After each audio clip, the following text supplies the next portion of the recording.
روز 11 آگوست سال 2022 در نتیجه سوختار در یک مهمانخانه در دهه مالای ویدنای در کنار شهر مسکو سه کودک خردسال، دو خواهر سالهای تولدشان 2013 و 2015 و دو درک آنها سال تولدش 2016 به هلاکت رسیدند. بنا به فرضیه تفتیشات مادر این طفلان هنگام سوختار در مهمانخانه نبوده است. او در کودکان را محکم کرده از پس کارهایش برآمده رفته است. کودکان در قبط سیم این مهمانخانه خشتین در قبط منسرد بودند و وقتی در حجرهشان سوختار به عمل می آید کودکان به سبب بسته بودن در بیرون برآمدن نتوانستند و در درون آتش زنده به زنده سوختند. سرایوست امچس ولایت مسکو گفت خبر سوختار در کوچه صدوای دهه مالای ویدنای ساعت 16:04 رسیده با وجود جلب 14 تکنیک و 24 سوختار نشان تنها بعد 6.5 ساعت 22:37 دقیقه شب 11 آگوست به آنها میسر شد که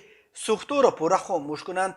در سوختار در قبط سیم سه فرزند یک زن 31 ساله جمهوری داغستان، زینب 9 ساله، فاطمه 7 ساله و دو درک 5 ساله آنها حسین را پیدا کردند. اولگا ورایدی سخنگوی سرایوست تفتیشات ولایت مسکو خبر داد که در رابطه با این حادثه بر اساس قسم سیم ماده 109 هلاکت بیش از 2 نفر از بی‌احتیاطی و قسم سیم ماده 238 ارائه خدمت رسانی هایی که جوابگوی معیارهای بی‌خطری نیست پرونده های جنایتی گشوده در چارچوب پرونده اول مدیر مهمانخانه را بازداشت کردند. خانم ورایدی گفت جریان تفتیشات را به واسطه سردار سرایوست ستاریکوف زیر نظارت خود گرفته است. در کوچه صدوای در دهه مالای ویدنای که سوختار رخ داد مهمانخانه سینو متعلق به صاحبکار 68 ساله تاجیک عبدالقادر جبارزاده جایگیر شده است. امور این مهمانخانه را پسر او نادرجان جباروف در دست داشت ولی معلوم نیست که در رابطه با مرگ سه کودک او را دستگیر کردند یا یگان منیجر دیگر مهمانخانه را. عبدالقادر جبارزاده مالک شبکه عبارت از چندین مهمانخانه در ولایت مسکو، شهر دوشنبه و شهر بوستون ولایت سوخت می باشد. بنا به ترجمه حالش او 2 آگوست سال 1954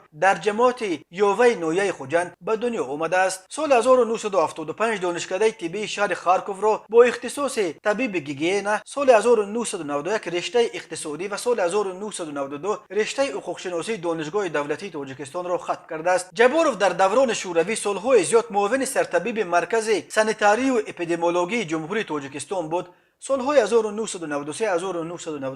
در دوره سروزیری عبدالملک عبداللاجانوف معاون سردار ریاست کارگزاری شورای وزیران تاجیکستان بود. او سپس به کار مهمانخانه ها گذشته از سال 1994 تا 1992 مدیر مهمانخانه دستگاه پرزیدنت در شهر دوشنبه و از سال 1992 تا 2002 مدیر کل مهمانخانه حکومت تاجیکستان در شهر مسکو بوده است. بعد ترک این مقام جبارزاده دیگر در ساحه مهمانخانه داری ماند و شبکه مهمانخانه های شخصی خود را در روسیه و تاجیکستان تشکیل داد.